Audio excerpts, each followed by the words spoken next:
Good morning. I'm Tom Delk. I'm the chaplain at Normandy Farms Estates up near Philadelphia. Well, it's a few weeks after Christmas now, and the season of Epiphany is upon us, where we celebrate the light of God breaking into the world as a whole. The main story behind Epiphany is that of the wise men in Matthew's Gospel. These wise men, or magi, for a lot of reasons, were not the usual suspects for an invitation to the birth of the Messiah. Not exactly people you'd think would greet or even celebrate his coming. First of all, they're foreigners. They're adherents to another religion and a worldview. They're astrologers, actually.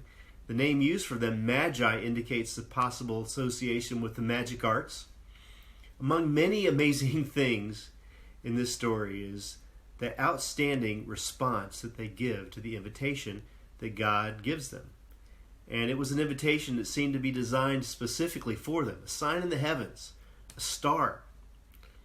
They come. They make a long journey, and in total contrast to King Herod, they come to worship. And that's exactly what they do. They come, they worship, they offer gifts. Herod, the king of Palestine at the time, should have known the right response.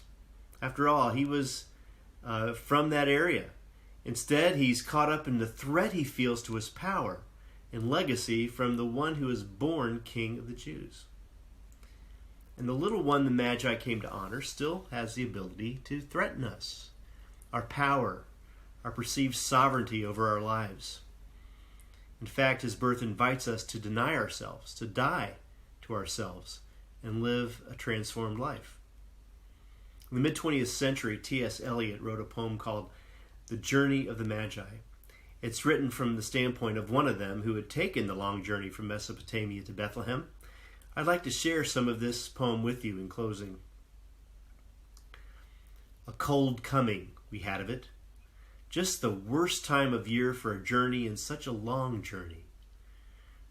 The ways deep and the weather sharp, the very dead of winter, and the camels galled, sore-footed, refractory, lying down in the melting snow. And the night fires going out, and the lack of shelters, and the cities hostile, and the towns unfriendly, and the villages dirty, and charging high prices. A hard time we had of it. At the end, we preferred to travel all night, sleeping in snatches, with voices singing in our ears saying that this was all folly. Then, at dawn, we came down to a temperate valley and continued and arrived at evening, not a moment too soon, finding the place.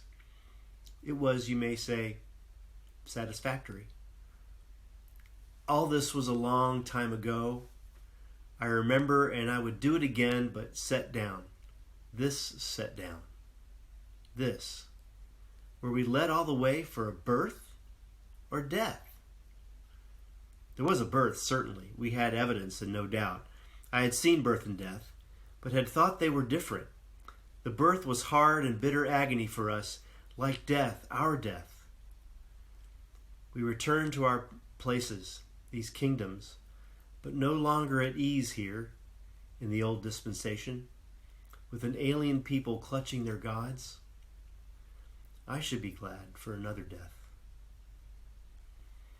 And may the Lord bless you, challenge you, and transform your life, bring you from death to new life in this new year.